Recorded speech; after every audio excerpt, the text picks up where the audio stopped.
Hi, my name is Shari Doherty, and I'm a lady in red, in Act 2 of my career and living my best life. My perspective on life and behaviors have been governed by who I was as a child, who I became, and who I am still striving to be. People my age are beautiful, bold, confident, and full of wisdom, and truly, the encore of the story of your life is still when the best songs are yet to be sung. My mission in this podcast is to shine the spotlight on people like me, have real conversations about reinvention stories, and inspire you to continue to follow your dreams regardless of your age. I'm doing it for Daisy. Who are you doing it for? Good day and welcome to today's episode of the Encore Podcast. Today I am excited to share with you all my longtime friend, Mr. Mark Riley. And yes, it's always Mark Riley and never just Mark. He is a friend and he used to be a colleague, and I'm really happy that we still collaborate on some business opportunities together because our industries still cross. Welcome to the podcast, Mark. Thanks for having me. That's actually pretty funny about the Mark Riley thing. So when we were working together before, they'd say a meeting and they'd be like, and who's on the call? And it's Shari and Crystal and Mark Riley and Aaron. And it was the full name. Always Mark Riley. The golf league the other day, the head of the guy on the golf team has everyone's name. I'm the only Mark at the golf course, but it was Ryan, Scott, Mark Riley. Even my son Spencer was just Spencer. It wasn't even his last name. I'm like, why did you do the full name? So it's actually kind of funny. I don't know why. You are Mark Riley. You're a two-name kind of guy. Yeah, but all the cool people are one name, like Sinbad. Oh, okay. See, I was going to go with Cher or Madonna. Okay. But you're going to go with Sinbad. All right. Let's backtrack and let our listeners know who you are. So, Mark was born and raised in Kingston, as far as I know. I'm going to ask you, if you will, to share a little bit with us about growing up in Kingston, what your childhood was like, any highs or lows that you're willing to share. And then we'll move from there into what I like to call your building years. So often in the building years, there is school and career and marriage and children and divorce for some people and all sorts of things. So tell us about Mark. Sure. So, yes, I was born here in Kingston. I grew up in Strathcona Park. Actually, we moved 4 times, and it was all in Strathcona Park, just from like yard to yard, it felt like. That's a lot of moving. It was a lot of moving. We literally, I could kitty corner from one house to the other house and look into my old backyard. It was So you made weird. real estate agents happy. My parents did. Right. Yeah, I was 10. I don't remember. So I grew up in Strathcona Park, typical Kingston boy. I played a lot of sports. Went to Lower Strathcona Public School and then went to Calvin Park Junior High, followed by a little trip down to LCVI where I played football and basketball and tried to learn how to play guitar back in the day. But just a typical high school kid. You know, I didn't really care about school a whole lot. I passed my grades from grade 9 to grade 12 and finished with, you know, a good 60 average in those years. I was working at the Ambassador here in town as a 13-year-old, so I've always been working. That's something that I've always enjoyed doing, is just working a lot. So I was working there all through high school. And then I realized, you know, in OAC, well, you know what happens when you try, you actually get good grades. Right. So, like, I applied for all these universities thinking I was only going to have like a 60 average, and I tried an OAC, and my OAC average was 89. And my teachers are like, where did this come from? And I'm like, you're probably right. So I went off to school, left Kingston, went off to Ottawa U, but because I didn't really think I was going to get into a good university, I didn't really take a good course, so I dropped out of Ottawa U. Okay. Came back to Kingston, worked for a year, trying to figure out what I wanted to do with the rest of my life, like most kids today seem to do. Yeah. Then I moved up to Peterborough to go to Fleming College and take an international trade course because I thought it'd be cool to do trade shows or something. I don't know. At the end of the day, when that finished, I realized I didn't want to live in Toronto or Montreal, and all the jobs in international trade are Toronto or Montreal. Not Kingston. Not Kingston, not small towns. Luckily got a job in Ottawa where I worked for a customs broker, but you couldn't live off that money. It was nothing. So I decided to go and do what a lot of people did back in the day when they were 22 and didn't know what they want to do. They got a job with Enterprise Rent-A-Car. Okay. So that got me into, you know, living in Ottawa, enjoying it. That's where I met my future wife. We were working together at Enterprise, and we decided to get married young. I was 23 Okay. when I decided to get married. Then we got married, and then I had a kid at 24. Okay. And we decided to move back to Kingston because this is where we're both from, and it's a great place, and Yeah, love it the is. town, and it's a great place to raise kids. And I always said, well, if Spencer says I'm going to the Rack Up, which was a pool hall downtown, I'm like, no, you're not, because I did that, and you're not allowed. But it doesn't exist anymore. But it was a great place to go to. So we moved back here, and subsequently got divorced. Okay. Well, I'll go back. So when I was married and I had my son, he was 2 months old and I got mono. The job I was working at was 12 hours a day with Enterprise Rent-A-Car. You have to work a lot of hours. I couldn't go back to work because I was sick with mono. I couldn't get any rest because I had a newborn. So I actually stayed home with them for the year. Oh, Because interesting. back then you only had the 6 months mat leave. So my ex had to go back to work. I couldn't go back to work, so I stayed home. So I stayed home and raised my son as a stay-at-home dad for Nice. 5 months, which I think helped create that bond Yeah. that we I had. like you guys together. And then, I had to go back to work. So my experiences through Enterprise, you deal with a lot of auto adjusters and insurance adjusters. So I thought, well, I could do that. I like that field. So I decided to go into auto adjusting with the cooperators here in town. Okay. I loved it. I enjoyed working with the people, helping people out. Claims was very easy, I found. To me, it came very naturally. Then I got separated and divorced when I was 26. Okay. That was a With- short window. 23 months.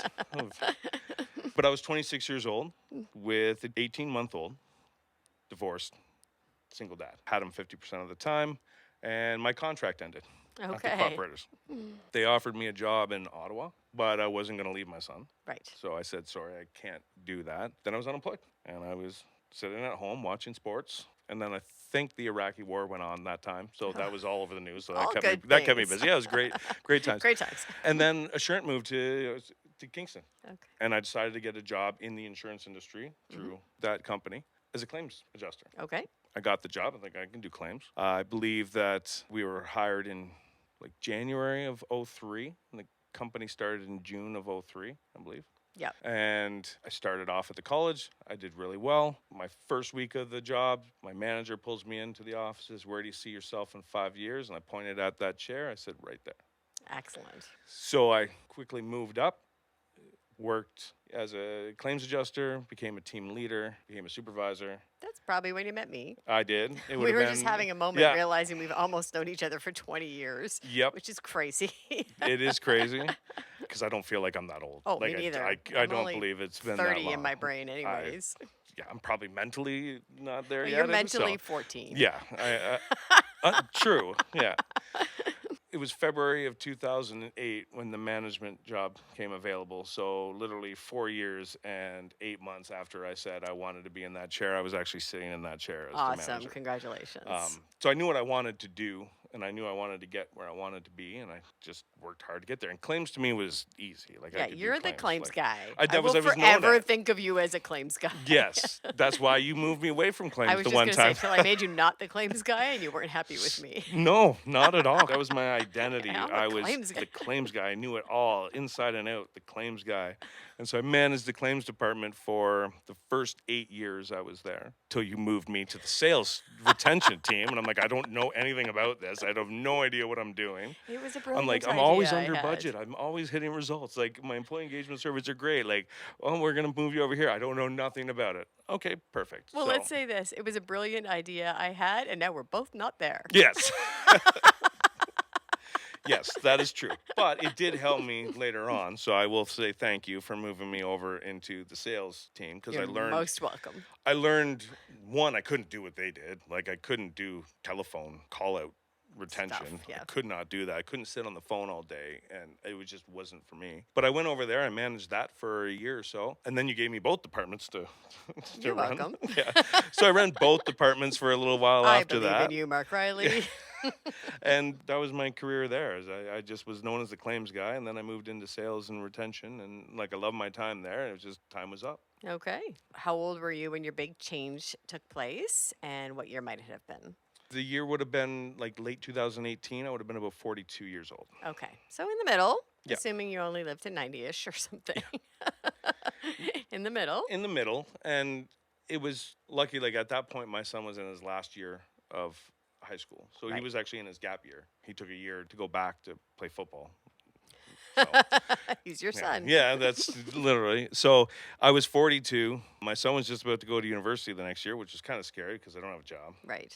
I didn't know what I wanted to do. I always told my son that I was lucky because in reality, I didn't have a passion when I was younger. I didn't go for a career. I didn't have the university education that in a certain area that I wanted to go into. And I just had an international trade college diploma from Fleming. And I kind of just lucked into this career and made it work and became a successful manager. But there was a lot of other people that were more highly qualified when going for other jobs based on the eyes of the man. When you look at what are they looking for? They want the high level education and Yeah, sort of experience. on paper, On I paper. will attest for you, given that I do know you and I have worked with you directly. No one has as big a heart as you do. So you are absolutely passionate and you were all in 120% and all in not only for your work, but for the people.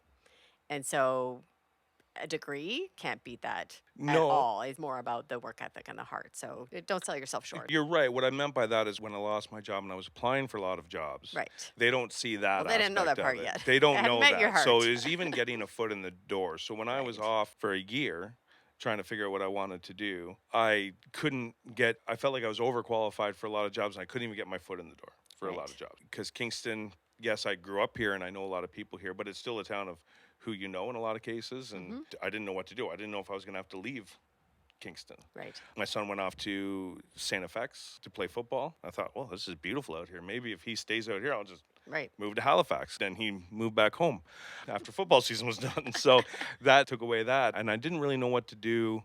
I didn't really know what kind of job I wanted to do. I knew that I know insurance. I know I can speak to people. I can talk. I like to network. I like to be in front of people. Like I used to hate it. I used to hate public speaking back in the day. And then I started to go on these claims road shows. Yeah. And I love them. I loved going up in front and talking to people because when I'm passionate about something and I know what I'm talking about, I can talk for hours, which this podcast probably cut back down because I'll probably talk for 3 hours about myself.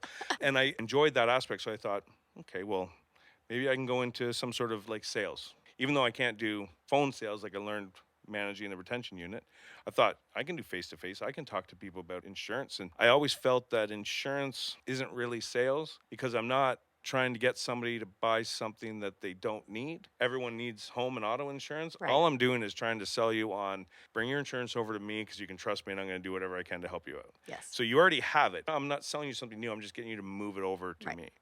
So I had an interview with a major stock insurance company and got hired and started that career in January of, I believe it was, I got hired in the end of 2019 and got trained and started selling in January of 2020. So like 2 months before the pandemic. Right. Too much. So I want to do face-to-face sales. I want to talk to people. I want to get out there. And they're like, okay, now you got to go home and you got to be on the phone and you got to And put a sell over the mask on. phone and you got to sit in your basement and you got to call people and here's a call list because everyone is at home and they're waiting for you to call. Yeah, I wasn't worried about my insurance policy. Yeah, nobody was. Like the last thing that people need is to change insurance companies because they like that. They're like, I've been there forever. I'm just going to Right. stay where I'm I at. got bigger So- problems. So here I am for 2 years sitting by myself at home trying to sell insurance over the phone and create centers of influence and trying to build my network. But you can't go to car dealerships. You can't meet with real estate agents. You can't do any of that stuff. So it was tough. And again, my experiences with big corporations, the little people aren't the ones that matter. So like in my experiences across the years is that when you're working for big companies that answer to stockholders and stuff like that, the bottom line is more important than a lot of things. And that's okay. Like I understand that. But working in that industry, trying to sell and the constant pressure of push, more and more and more was really stressful, especially sitting at home. So not only did they expect the same results from your sales as the year before when you're out, they wanted more while you're sitting at home. Oh boy. And I could see working in management, high-level management of call centers, I could see the writing on the wall of where the stock insurance company was going to. Yeah. And I remember I had a meeting with one of the customer service reps.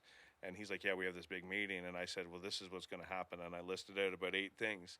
And he comes back and goes, if you weren't 100% right, you were 95% right on everything. I said, yeah, I know the strategic Right. I plan used to of make where those they're going. decisions. I used to be part of that 5-year plan Right. and do that. So I needed to get out of that environment because the stress on that, it wasn't conducive to where I wanted to be in my next stage of life and where I wanted to go. And some of my friends knew that. And I go on a golf tournament. And he's like, I'm going to pair you up with the president of this company. Okay. And that's on a Saturday. So I golf with him on the Saturday. And it's ironically, I'd met him 2 weeks before because he was actually at another tournament I was at. So I met him briefly. I know his brother. I didn't know he was the president of an insurance company. So we golfed on the Saturday. I get a call from, and we walked home, like, because he lives around the corner from me. We didn't exchange numbers. Don't know why. Right. But forgot to exchange numbers. So I'm like, well, I'll have to figure out how to get in touch with him because we had talked about maybe playing some guitar.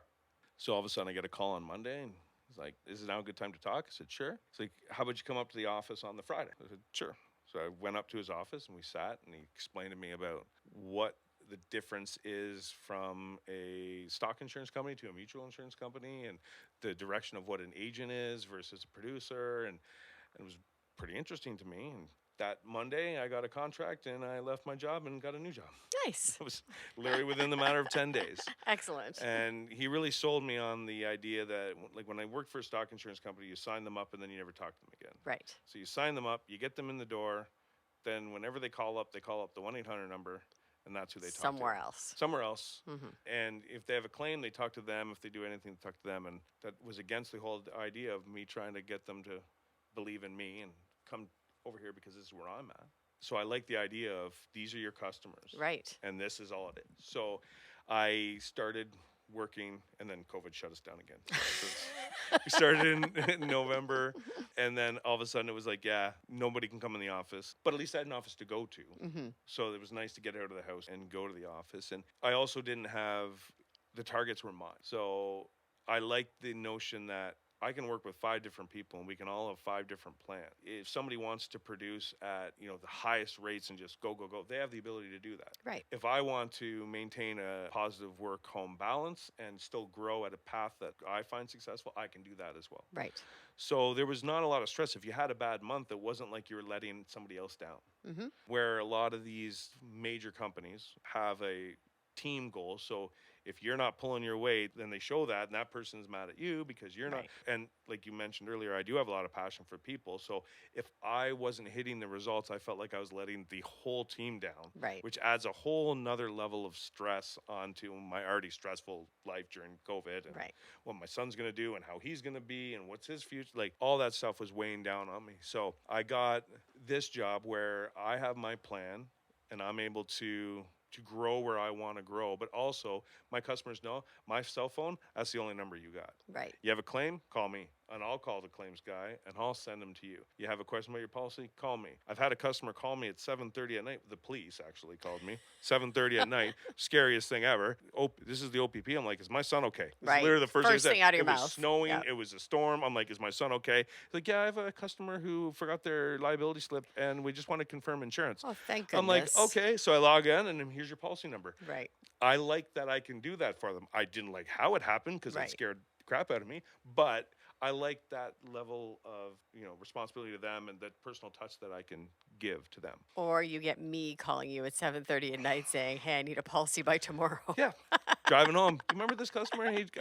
Yep. I remember the customer. I never heard back from him, but we got him done. But I always talk about the other guy who forgot he needed insurance. There's that guy too. Yeah. Hey, Yeah. Mark, these people need insurance. You're like, okay, great. Can I call them next week? No, they need it by tomorrow. As I was going to a curling finals. So Yeah. I'm in the middle of a curling game, but this is the level, this is what people don't understand. You do So- give phenomenal customer service. And we talked about work-home balance is important to me. I golf a lot. You do. I'm actually in my golf outfit. You're going ready to golfing go after and golf this. this afternoon because I call it networking because that's where Sure. That's what you're telling Revenue Canada. Well, in reality, so I met with another agent at the company that was having some struggles, let's say. There's some Okay. questions for me. Mhm. And I said, what you passionate about? Right. Like, throw yourself into those avenues. Like, I'm passionate about sports. I love to golf, and in the wintertime, I used to play basketball, but that career ended. Like, it should have ended a lot longer. Something about your ankle I heard about for years. Yes.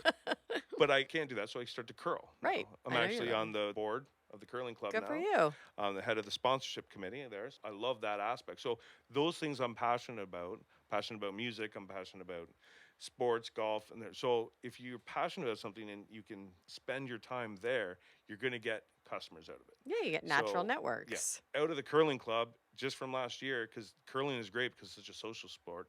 I've already had 4 or 5 customers just in a matter of like a month where they're like, "Yeah, I remember we were talking about it, and you gave me your card." I'm like, "Perfect," and then they Yeah. call me up. And you're like, I'm just being Mark Riley. Yep, because you can And just be yourself. people come to you and you attract the right business. Because I'm selling myself, not insurance. And I don't force that on anybody. So my growth pattern might not be as high as somebody else because I don't push. Right. I'm there. I talk about it. If somebody wants it, great. So I think that people appreciate that sales approach. I definitely. Um, What I could say as your longtime friend is I've literally never seen you more happy. You look just chill, just happy being Mark Riley. And I've seen you in the most stressful times in your life and in the most stressful situations, but you were just happy. You're thriving. And yeah, you're not. I don't know. I'm not going to quote your numbers. You're not trying to make $2 million this year. You're trying to have a nice life and provide for yourself and Spencer and be with your friends and maintain your lifestyle. And you're accomplishing that. And that to me looks like success. I agree. And my mom said the exact same thing, actually. It was about a couple months ago. We were talking on the phone. She's like, "You don't seem stressed as like you were before." Oh, not at all. I owe it a lot to the company I'm working for as well. Yeah. Because they really embrace that and understand that a stressful salesperson is an unsuccessful salesperson. Because Absolutely. people can sense the desperation of somebody, and then they don't trust you because they're like, "You're just trying to get this sale off of me. Yeah. So are you telling me the truth? Are you hiding something?" Because they can feel that you just want that. Oh, we sale. call it commission breath. Yeah, that's actually great. I've never It's heard good. that before. That's fantastic. Yeah, some of the real estate coaches call it commission breath. I do a lot of golfing. Most of it is after work during the weekend. Men's league. I sponsor some men's league. I sponsor a lot Great. of things at Amherst Golf Course in Rivendell. I have 2 golf memberships. I love it. I'm getting better, which also makes the game a lot. It makes it more Right. fun when you're playing better. But again, people don't see the other aspect, which is if I get a call at 8:00 at night, I'm working for 2 hours. You do If I get a answer, call, yeah. if somebody calls me up on a Saturday and says I'm picking up a car like in 2 hours, you get that done. You have a great flexible work balance. That's what I appreciate the most about my job right now. So I can go golfing. I can do all the fun stuff. I can get out there and network. I actually have a drink named after me at the Amherst Golf Course. I don't like how they changed it to the Marky Mark. I don't like that. But I also have golf balls with my name on it. And if somebody finds the golf ball that I lost, because I Right. do lose some, and they bring it back to me, You had they to get a talk free to them drink, and I then. get to go post them on social media and do a great thing. Because that's the next step that I need to do is increasing my social media presence. Right, sure. So that's on my target list is doing something like that. And part of it is doing. Well, you're a podcast. more than welcome to share this podcast. Oh, I definitely will share this podcast. I got to make sure that I sound good and I look Yeah, good. you're I don't doing care. fine. I don't care if I look good because it's not a video podcast. Yeah, but you're doing fine. So, what does future Mark look like? my future plans are to continue along this path, continue to grow my book of business to the point it's finding that balance. There's a point because I retain my customers and I keep them and they only contact me. I don't ever want to get to the point where I'm too busy to be able to help. It's growing my book of business in a upward trajectory while maintaining that level of customer service. Right. So I want to continue to work with them. I'll be 47. I'll probably end up working until I'm like 65, 70, I think, probably. But and continue to, I've never gone on a trip before. I've been So telling you for years I to am go on a trip. going on a golfing I trip. invited you on a trip. I You know. didn't come on. Well, you guys invited me one earlier, and it was just too quick. But I couldn't. It was a little quick turnaround on that one. But I'm going on a trip to Myrtle Beach. Oh, in good. October. Okay. And I'm doing a lot of stuff to my house. The future me is just continuing along this path. I found my forever job. Good. I enjoy it. My son is 23, so He's a nice young man. You've done a good job. yeah, I know. He's a good kid. He's a hard worker, which He I is. like, and I get a lot of feedback from people who have said your son served me at the restaurant because he works 2 jobs. Yeah. He's in carpenter and he's a server. And I will get people that will message me and say your son served me the other day, and he is amazing at his job. So part of my future is helping him find his path because he's still searching for exactly what he wants Yeah. to do. But literally, when I look at myself in the future, this job, what I'm doing right now, continuing to help people, continuing to grow, balance my book, help out, starting to do more stuff in the community. Like I said, being on the board of directors of the curling club, really trying to grow the curling club, continue to golf and get better and better. In 8 years, I can do the senior championships, and so I'm setting my goal on. I want to win. That's my goal, is to try to win the senior club championship one here, and just try to continue to enjoy what I'm doing. I'm enjoying going to my Thursday nights at Spearhead for Throwback Thursday Trivia. Know that guy. I'm enjoying actually picking the music. That's good. I'm Good giving help. him a break. And I know he's been doing it for the 200th. He's almost on his 200th it's show. Incredible. There's going to be I know. So I'm doing next Blows week's my music, mind. and then he's doing the one When it the is week after. 200, okay. I enjoy that. Well, you are passionate about music. I do. I And do love beer. music. And beer. Yes. And your friends. And my So, friends. yes, and it's the a great social thing. aspect. And I still seem to get chirped there. Like I said this the other day. You I get chirped everywhere anywhere I you go, Mark. Everywhere. Like literally the nicest guy at Spearhead chirped me the other week. Dave. That's awesome. So I want to continue with that. One of the things that I've actually thought about doing, because music is a passion, and I started buying more guitars, and I'm thinking about potentially trying to play live and find a singer and maybe play in a band, or try to throw some passion into music. Oh, we'll have you back when you do that. You because can play in my backyard anytime you want to. I didn't play in front of people. I've been playing guitar since 1992, and I never play in front of people. Okay. And then I've started to at some backyard, somebody would give a guitar, because I'm not one of those guys that'll just play. I don't do that. Like if somebody gives me a guitar, I'll play, but I'll never bring my guitar and be like, hey guys, let's listen to me play music. I'm like, okay, no. But if somebody gives me one, I'll play. And I've started to play, and I always was afraid of, well, if I make a mistake, people are going to be like, you suck. And then you realize that people don't think that way. It's everything in life. When you're playing sports, I used to like, oh my gosh, if somebody blocks me in basketball, they're all going to, no, just play. Yeah, just enjoy it. Just enjoy it. Play the music, play the sports, do what you want to do. Nobody's watching. Nobody really cares that much. You think they do. If they care, they'll talk about you for a week, and then something else will happen. Yeah, because why We've don't learned dance in that. public? So would you agree that the encore season is when the best songs are yet to be sung and you're living your best life? Definitely. This is like, I've never slept better. I enjoy what I'm doing.